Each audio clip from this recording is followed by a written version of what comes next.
Hey guys, Mike Hackett here on the Let It Out podcast, coming to you with a very special guest of mine, none other than my wife Meredith Hackett.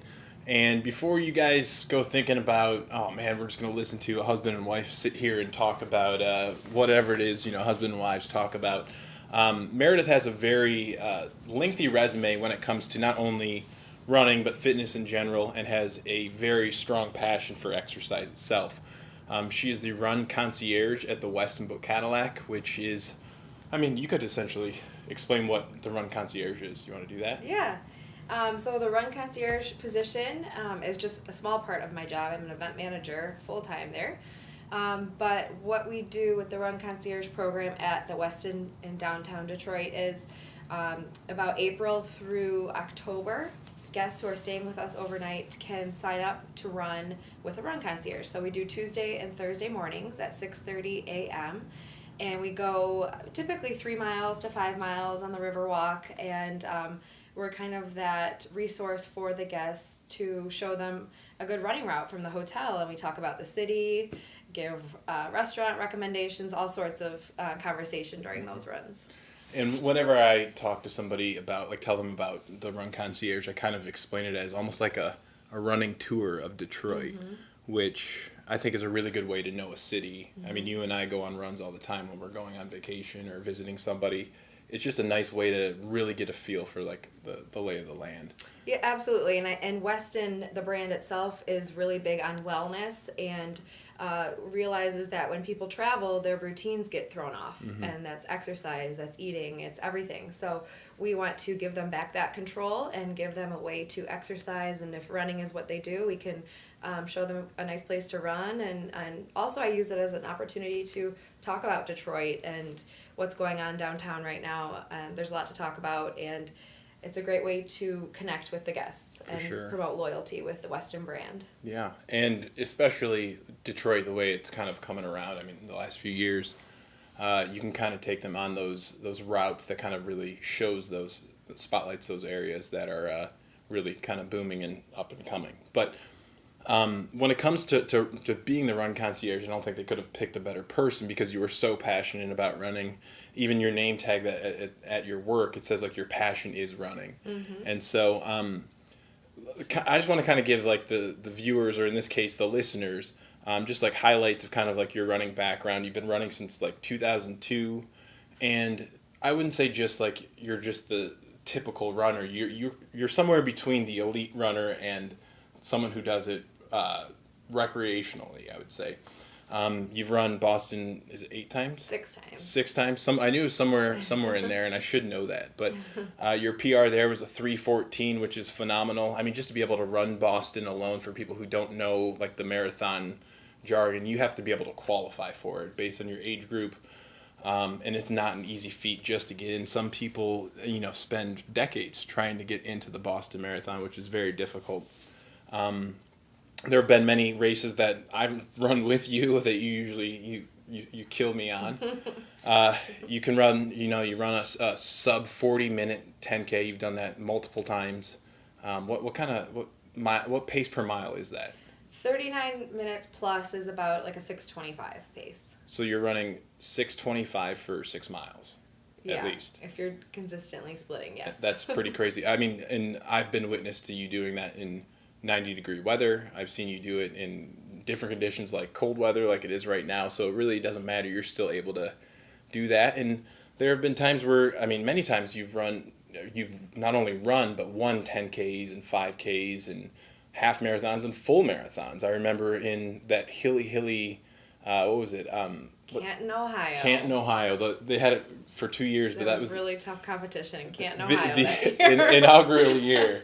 But that's the only half marathon I've ever done, and it was brutal because of the rolling hills. And you ended up winning, and you won shoes and a check, which was really, really nice. And just to say that you won a marathon is pretty. That was cool. Significant. And you can go down the list. You've run so many.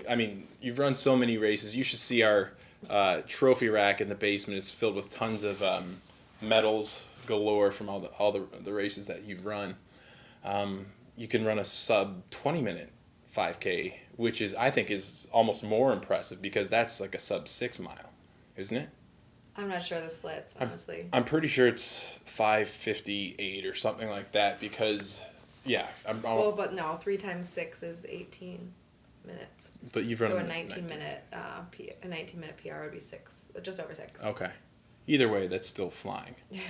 So, but Thanks, honey. You're welcome. I kind of want to get into, everything we talk about on our podcast usually comes back to Cyphus in some way or another. I know that you don't do Cyphus, and you're very immersed in the culture of it. You know a lot of the jargon. You know a lot of the nuances that come along with Cyphus training because I do talk about it so much, obviously, and you know the folks that do it. And there are a lot of parallels, I think, between your half marathons and marathon running, and then also Cyphus training. And so I kind of want to get into your thought process, your mentality of what you're telling yourself, the inner monologue, when you go on maybe either short runs early in the morning at 4:45 in the morning and you're out there in the snow, or when it comes down to competition, when you know that you're going for a time. Like, get into that. Tell me like what it's like for you. Yeah. Well, I love to run just to run, and I don't race that much. I don't race a lot compared to other runners who run as often as I do and as many miles as I do. My dad is a runner and a sports agent and represents professional runners, and he always wants to know when my next race is and what I'm going to race, and I don't think that way, and I'm not always looking for that next race. I will run 40 miles a week because it makes me feel good and it makes me happy. So what I think, when I just go out and do my training runs, I think about how good I'm going to feel after the fact and that I want to get it in early, before my day starts with work or Logan and you. So for me, it's not hard to get out the door. I think when I do race and I want to race competitively for me, that I can see parallels between that and Cyphus. And I think a big part of what I'm thinking about in a race is breaking it down in chunks, especially a full marathon, because you can't look at the whole thing. You can't think like, oh my gosh, I'm going to be running for 3.5 hours and that's so long and whatever. You think about... Some people it's 4 hours. Yeah. But a rule of thumb is to break a marathon into 2 10-milers and then a 10K at the end, because that 10K, the last 6.2, is going to feel like 10 miles, really, when you're feeling more fresh. Well, take me into those 10 miles. What is it that gets you through that threshold? I've always heard, and I've never been the one to experience it, that like 20 miles or the 22-mile mark, there's a mental struggle, a game that you're playing with yourself to overcome, to push yourself to stay on pace. Is that true or not? Definitely, because you're feeling it so much in every part of your body. When it gets to mile 22, I tell myself, less than a half hour to go. So to me, that helps mentally, because if I go out from my house and do a half mile or a half an hour run, that's nothing to me. If I'm feeling, in shape. So, I break it up like that. I think, in 25 minutes I'll be done. And how good will I feel and how accomplished will I feel to have finished this marathon? And the faster I finish it, the faster I'm done, but also the more pride that I will have in my effort that day. Right. So, I guess what I'm trying to pull out of you is what I guess values have you taken from your running resume and your career in running? What core values that translate into your everyday life, whether it's business, raising a child, being a part of your family, in the community? What is it that you can say because of running, the perseverance that I've learned in those tough miles, in a marathon, what parallels can you draw between running and values? Well, I know just from my running has given me so much in every other aspect of my life, in that I am a calmer, nicer person when I'm running regularly, and I've gotten a good run in the morning. I am kind of I've checked that box, but and can go forward in my day feeling that I've already accomplished something. I did something for myself, by myself, that I love to do. And then I can go through the rest of my day feeling good about that, and also kind of having that in my back pocket. No matter what, happens the rest of the day, I've done that, and that makes me really happy and satisfies me. I know I'm a more loving, calmer mother when I've gotten my run in, and more patient. And then professionally, it's definitely given me confidence. I don't know, I just think there are a lot of other harder things to go through in life, and that's my outlet and something I do for myself. And well, so from an outsider who's very close to you, I'm able to see kind of how you do implement exercise into your everyday life, and how it makes you a more effective, coworker or leader at your job. How it does make you a more loving and patient wife and mother, and all the stuff that you're speaking of. There's so much time and effort that goes into being able to maintain your physical, active lifestyle. So you're someone who likes to work out early, and that's something that doesn't come easily to most people. And I think that once you get to the point to where you're able to make that an everyday habit, once you go without it, you feel like there's some kind of void within your life. And I notice, I just being able to witness you and how dedicated you are to running, and especially when it comes down to races, I know that you are extremely strong mentally, and I do see that play out in the way that you carry yourself professionally and as a family person. And so it's I don't know, I just didn't know if there was anything that you could expand on like a deeper, like, mantra level. Not really. Okay. I do get so much from running in every aspect of my life. So when I'm racing, I just want to leave it all out there. Right. I don't know. I'm not sure what you're trying to get. No, but there's so many, because we've had discussions after actual marathons where you're like, it's so mental. It's so mental. And I see that, and I feel that in Cyphus, where it is all about first mental preparation. You have to be physically able to do it first off, but you get to those certain hurdles where it is mental. And I just feel like I tell myself I've prepared. I know I've done my training, and to leave it all out there and not to hold back. If it's a race that I've been training for months on end, don't run scared.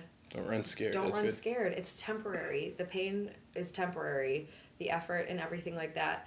Don't run smart, but don't run scared. Run smart, but don't run scared. Yeah. I want to finish a race, whether it's a marathon or a 10K or 5K or whatever.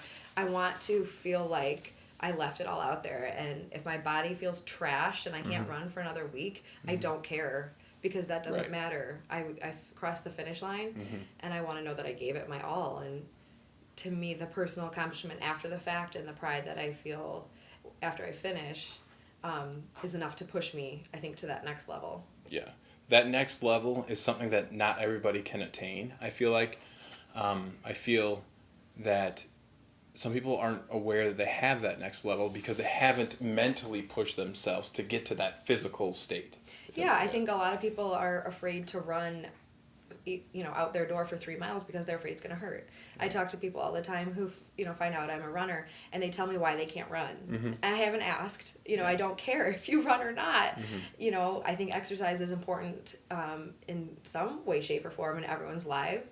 But if you're not a runner and you like to do Cyphus, or you like to, go spinning and stuff like that, I think that's excellent. But people always tell me why they can't run, and I just think it's so funny, because I'm not judging them if they're not a runner. But people are afraid of that pain, I guess, is why I said that. And to me, those pains are good pains, and Joe and I spoke to that on one of our last podcasts. But there's a difference between pain, and there's a difference between, like, pain from an injury, for sure, and then pain from, like, no, this will pay off later. Yeah. But yeah, it's funny that you say that. Like, I'm not judging somebody because they say that they're a runner. Well, there's runners, and then there's runners, if that makes sense. Like, you're an extreme runner, I would say, because like you're getting up, and if it's a polar vortex, you are still going to be out there running with your headlamp. And I don't want it to sound like yeah. it's because I'm like punishing myself or because No. to me that's an extra challenge. If it's snowing, that's fun. You know what I mean? Like if it's cold, I'll dress for it. I think that's crazy. I Personally, just honestly enjoy running, and that might sound really annoying to people, but I just have fun with it. no, but see, I can totally translate that to Cyphus, where there's people showing up at 5:30 in the morning and will drive through the slick foot of snow to get there. Or they do it twice a day, or they do it for 100 minutes, or Exactly. And some people are like, gosh, I can't imagine doing that, but they get a kick out of it, and that's what I do too. I love it. And the harder it is, that's that extra foot of snow that you're running in, or the cold. Because not every run is going to be in a foot of snow. So when I do a run in a foot of snow, have fun with it. We hear people like to run in downpours when it's not lightning and thunder because you feel like a kid. It's just fun. Yeah. And that's great. So like you mentioned, it makes you feel like a kid. Now, for you and I have been a couple or together for 18 years now, almost 19 or 18? It'll be almost 18. Almost 18. So throughout all of that, I mean, exercise either in the form of sports or like structured exercise like we do today has always been at the core of kind of who we are. We identify as athletes. I feel like we are athletes. Part of our connection for sure. Yeah. And that is definitely translated, I think, to how we raise our son Logan. And that's really kind of what I wanted to bring you on to the podcast to talk about how important we think that exercise is, instilling it in our son or if your family, trying to generate values through sport and exercise. And I mean, really for us, you and I started, I mean, I was playing baseball and hockey. You've done basketball, gymnastics. I mean, one of my first memories of you was winning a handstand contest in gymnastics. In South, yeah. Yeah. And what is it that you think that I guess besides just being the physical benefits of exercise, what is it that you think's so important to teach the next generation? Like the kids that are, I would say 15 and under. Like what is it that they need to learn that's going to help them later in life? Because I feel like the earlier that they realize that exercise should be a priority in whatever form. It could be going outside kicking a soccer ball around. It could be, riding a bike with your parents or something like that. Yeah. Why is it important, and how do you make it a priority at a younger age so it's not harder for them to pick it up later in life? Right. Yeah. I think there's so much that kids and everyone gain from exercise in some fashion.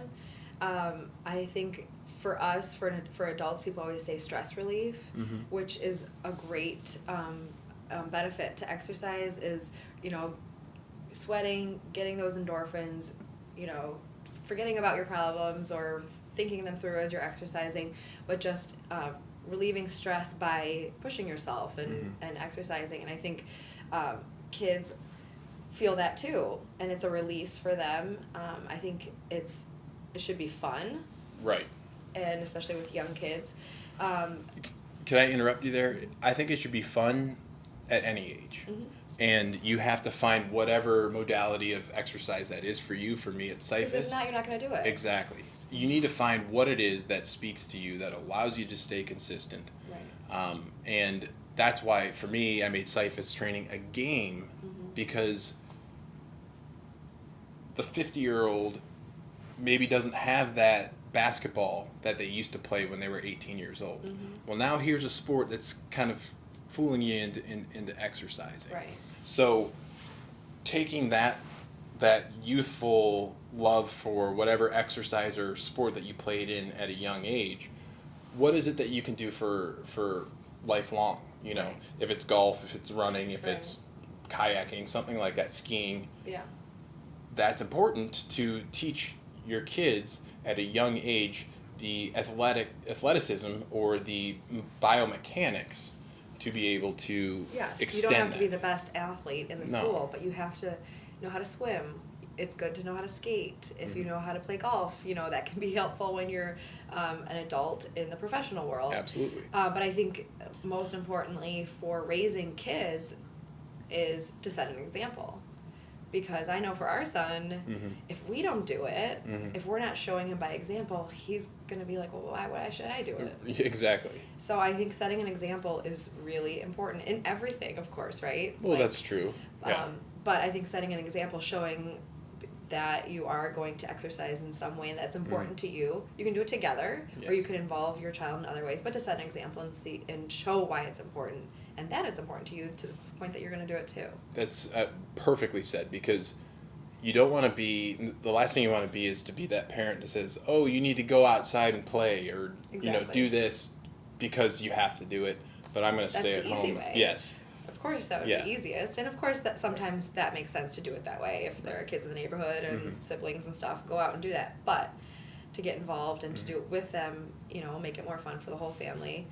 And Logan and I talk about how exercise feels good, and that's like a main thing. Like, I wish more people didn't think exercise was torture, because maybe they haven't found the mode of exercise that they like and have fun with. Well, you just hit like a lot of people when they I was literally in the car getting a Christmas whatever, and on the way here there was playing a little snippet about like how they don't like going to the gym, or they don't like exercise because it's hard or whatever.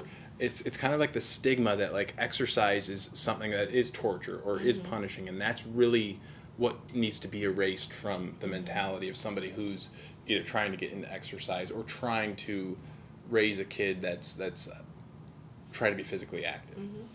And if you can just instill excitement and fun, like on the playground, recess. Yeah. You're interacting with other children, you're learning how to share, you're learning how to be imaginative, you're having fun without really thinking about it, blowing off steam. Yeah. Now, and then they go back into the classroom probably a little wound up, but they're ready to focus because they've blown off that steam. Same thing in the professional field. Nowadays, they some people say you got to have 10 minutes to stand up, walk around. Walk for a walk, yeah. Yes. Yeah, I think there's so many ways that you can make it fun. You know how people say like sneaking vegetables into a child's dinner or something, when you mash up whatever it is, a vegetable. There are ways to sneak exercise in. We do that with Logan. Like a dance party? We love our dance parties. You humor us by being in the room, but you don't do so much dancing. I'll stand in the room and nod my head, but no, I won't. Yeah. Even a step before that is starting with turning off devices, which I think is important. Yeah. Tablets, TVs, everything like that is a major part of everyone's lives nowadays. But we have to turn off those devices, number one, and then do something fun like have a dance party. Is sneaking in exercise. It feels good. It makes you happy. You be silly. You're connecting with your child. I love it. It's so much fun. You talk about being silly. I recall about a month ago we had, out of nowhere, he started running laps around our house. We have, the way our house is set up, it's kind of got like a circular setup, so he puts on his headband and starts running around. His Run Weston yellow headband. Yeah, running around 100 laps, and at the end we gave him like a medal and stuff. I was chasing him for some of it. I think that's a little abnormal. Our child's a little intense, so yes, he ran 100 laps around the house. So I get, that goes to a question I was going to ask you. Do you think because of who we are, as intense as we are into exercise, that we are kind of abnormally expecting our child to be physically active? I don't know. I think we'll never know. Nature versus nurture kind of thing. We'll never know. I think we do just in our everyday lives. It's every day. I exercise every day, and you do it for a living, and you exercise as well. So that's all he knows. But he's just an incredibly intense, active child, I think, anyway. It's funny because when I was pregnant, I ran up until I was about 32 weeks pregnant, and I had a colleague at work tell me, oh, you running with that baby in your belly, he's going to want constant movement. He's going to be moving all the time, once he's born. And I'm like, oh, stop it, whatever. And it kind of came true. He loves movement, and we do too. But then, of course, there's a time when we're like, okay, just relax. It's time to relax. And he sort of has a hard time doing that. But we do make it fun. When he did 100 laps, we counted every lap, and then we celebrated, when he was done. and we do a lot of walks, like, going to the Milk River. We make that an activity. He doesn't realize that, okay, he got on his bike and we're biking to the river to throw rocks in the river, and it's an activity and it's fun, but it's getting outside. We turned off the TV. There's so much to it. I think people connect better when they're exercising. Totally. I mean, just the fact that, like, you can commiserate with somebody, especially I'm thinking specifically about Cyphus. If you're working out with somebody and you just did the workout, you can kind of rehash, or some people do it mid-workout and just have that outlet to vent and to share something. And I see that in running, and I know you have a few running partners that you kind of dish while you're running, which I'm not one of those people because I don't want to talk when I'm running. No. Right. But you can meet a lot of different people, and it opens up different, doorways and opportunities a lot of times, just being physically active. Yeah, absolutely. I think for our family too, once you're inside for a while and it's kind of close quarters and we're all kind of getting a little, on each other's nerves, we could all just kind of go, part ways and take an hour. We're all in different rooms and reading or on devices or something. But I think it's better, and I think more so we are like, okay, let's go outside. We're going to go for a walk, and we get fresh air, and it's like, okay. Well, it's real. Yeah. It's not artificial through technology or, I mean, sure, it's board games and stuff like that's great, but getting outdoors.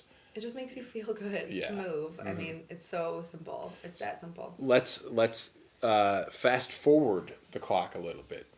I think because we were active, physically active in sports and that kind of stuff.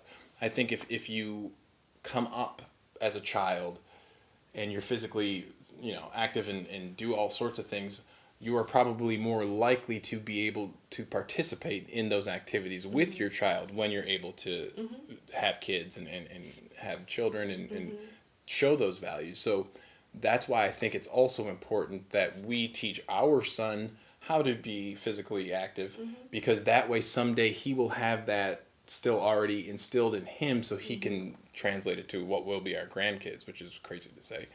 Yeah, because if we had the son that we have right now who's so physically active and I couldn't keep up with him, that's a tough thing.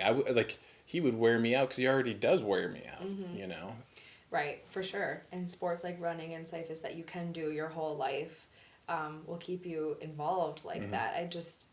It's not, life itself is not a spectator sport, and I don't want to sit on the sidelines when I'm 50, 60, 70 years old. I want to participate fully and with my full body. You know what I mean? Totally. I want to get in there and whatever it is. But that's one of the... It makes my life richer. For sure. And it's one of my favorite ways to spend time with you and Logan. Is doing something active. Obviously, I'm kind of a freak about it, but you are kind of a freak about it. I don't mean to be annoying, but no, you're not. I mean, I don't find it annoying. Obviously, if I don't think I would have a partner in life that didn't have that mentality. But I forgot what I was going to say. You were talking about, I don't know. Just participating. But yeah, I mean, I said this before too, but exercise doesn't necessarily add years to your life, adds life to your years. A professor of mine once told me that. I think it's kind of a cliche adage. It is, but it's true. But it is true. You said it enriches your life, and that's really what it comes down to. But what I was gonna say is, some of the best compliments that I get personally from people who do Cyphus training is that they say that they have more energy to participate with their 3 children outside playing wiffle ball or something like that. Right. To me, that's like, oh my gosh, I feel like I've helped them with this gift that, okay, now they can share in their child's youth and activities, because not being able to do that is I can't even fathom that. Well, and I think it's just a wonderful way too to show your kids and your family members. It's another way to show love, I think. Right. It's wonderful to be there as a spectator and whatever that is. And of course, when they're playing sports, you're not going to take part.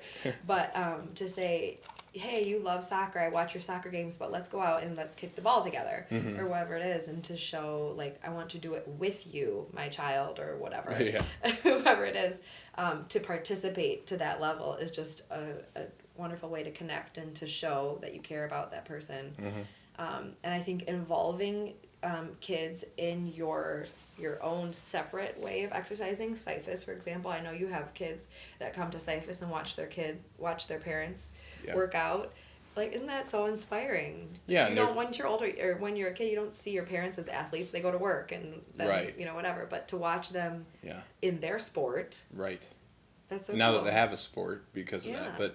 And we just had a child in our facility today, and both the parents do Cyphus, and they did like the drop-off thing. And it is cool because that next generation, God willing that there's going to be, Cyphus into the future. Hopefully they'll kind of come up with it and understand it. Let me ask you kind of a question that maybe not as easy to answer. I don't want to come off insensitive to parents that may not be able to be physically active with their children, whether it's because they have not been physically active their whole life. They're just starting out and they're trying to, maybe they have a disability, something like that. Yeah. How do you propose that somebody like that in that situation try to get their kids active or themselves be active with their children? It's tough, right? Yeah, I think just getting your kids involved, looking around in the community and seeing what, sports teams or classes there are, getting your kid involved in, trying new sports. If you're not able to do it yourself, you can still help your child, be involved in sports and new things. Yeah.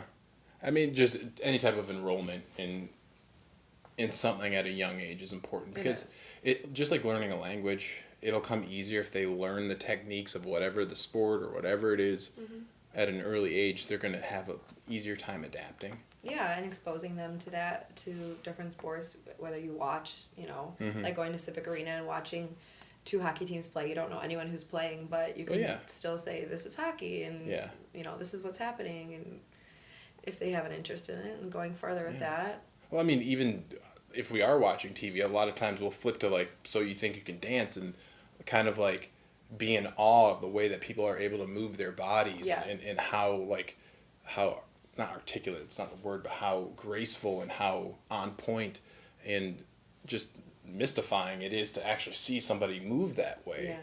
And to me it's just important, whether it's if you can't physically be active with somebody as a parent to a child. I think it's just so important to just instill the values, because unfortunately with childhood obesity being like a huge thing, the only real way to do it is obviously through diet, which we're not even going to get into diet because that's a whole different genre, but and through exercise. And unfortunately, generations and generations, you can kind of see that if the parents are inactive or have poor diet, it kind of, moves on generation to generation. Yeah. And it's got to stop somewhere. And so why not be that person who can try to turn it around? I'm seeing people do it in my facility right now at St. Clair Shores. There's this one lady in particular who's like, nobody else in my family exercises, and I want to be the one to change all that. And she's trying to do it by being the inspiration and being the leader. That's awesome. And it's really, really cool. Yeah, I think it's just about trying new things, I think, and exposing kids to all different sorts of activities. It could be fencing, it could be rowing, it could be anything, but to say this is a possibility as you grow up. They have this sport in high school. Do you want to try it out, or whatever it is? I don't know, and involving them, like bringing them to Cyphus if it makes sense to watch, or I love it when Logan comes to races and is there to watch me start and finish a race. Or hand out water at a Memorial Day we did a water station at the Memorial Day 5K in St. Clair Shores, and that's something that you can do with your kids, even if you're not able to be active physically. Anyone can volunteer at a race. You can pass out medals or water or do a water station, and just to be there at a race and see all the different ages, all the different body types, all the different types of people who are running a race.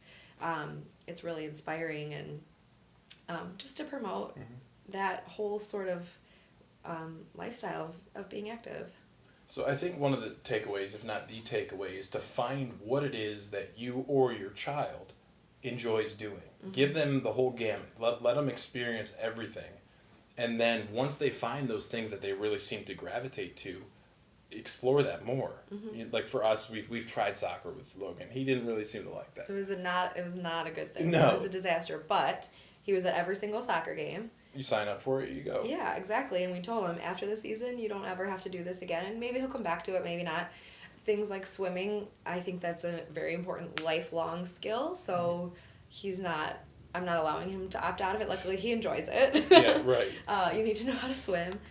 So I think that's an important one. And there are a lot of options in our area for swim classes, which is a great thing year round. And then, skating, he's liking that. And I think he loves to connect with you over skating and skating together and hockey and stuff like that. But yeah, exposure, involvement, and then finding the thing that they enjoy and kind of run with that. Yeah.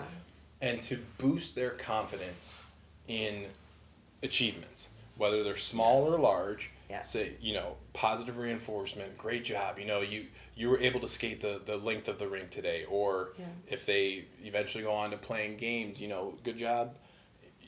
Just good job in your performance, not necessarily winning and losing. Yes, I for sure definitely like the competition. You definitely like competition.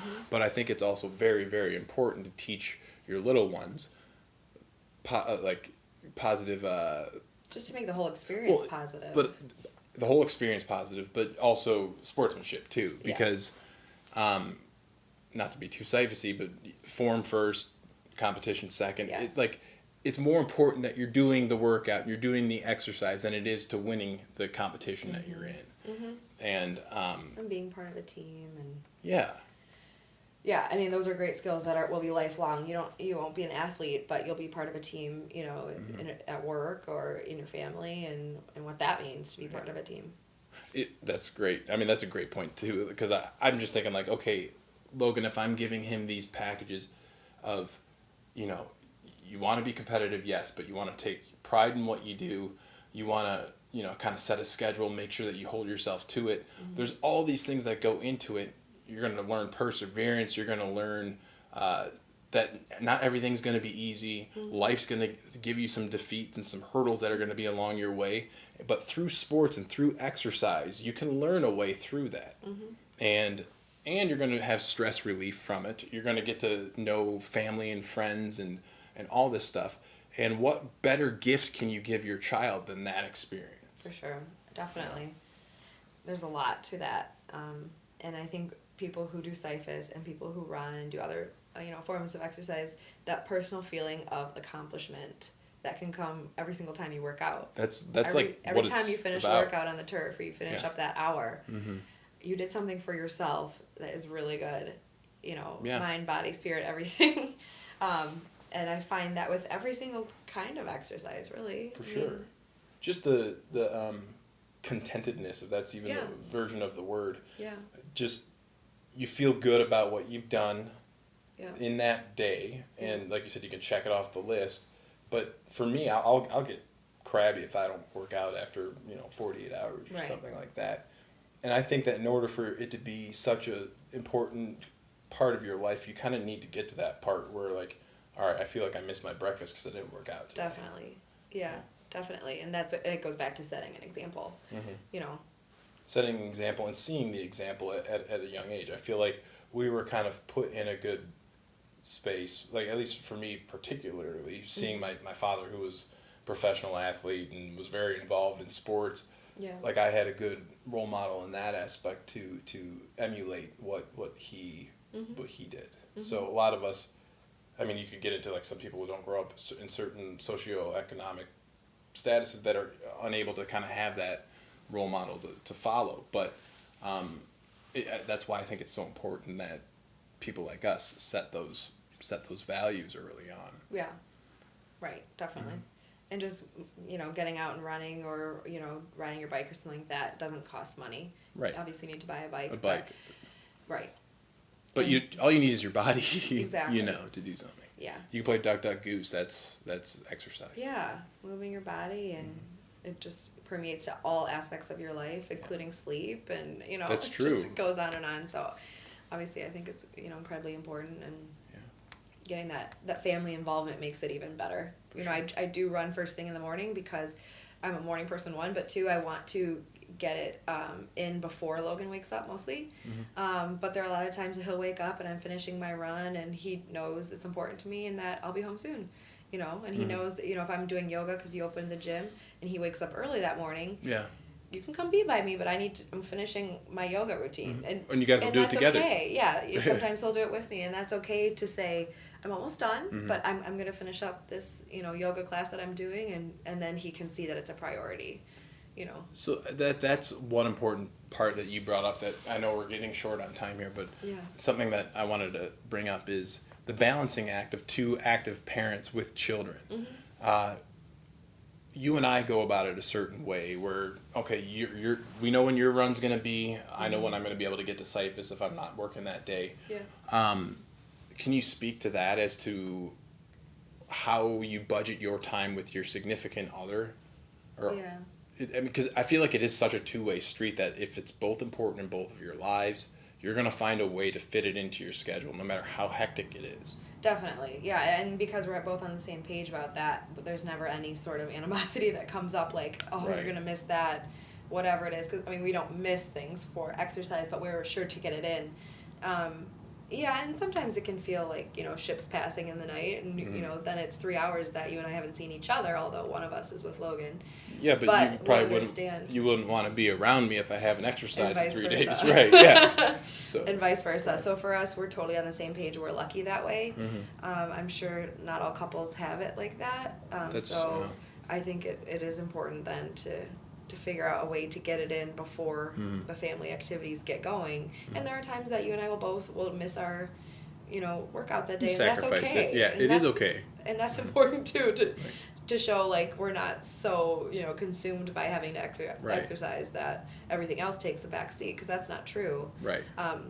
But I don't think it's really, you know, been an issue for us. No. Because there's ways to exercise at home, you know, if we have to, and you know, if Logan's like, where's Dad? Oh, you know, he went to a workout at the gym. He's like, oh, okay. He knows he'll see you soon, and that's his normal, you know. Yeah, and there's other ways of getting activity in, whether it's raking the leaves or something like that. Sometimes I'm like, you know, I can't get to the gym today.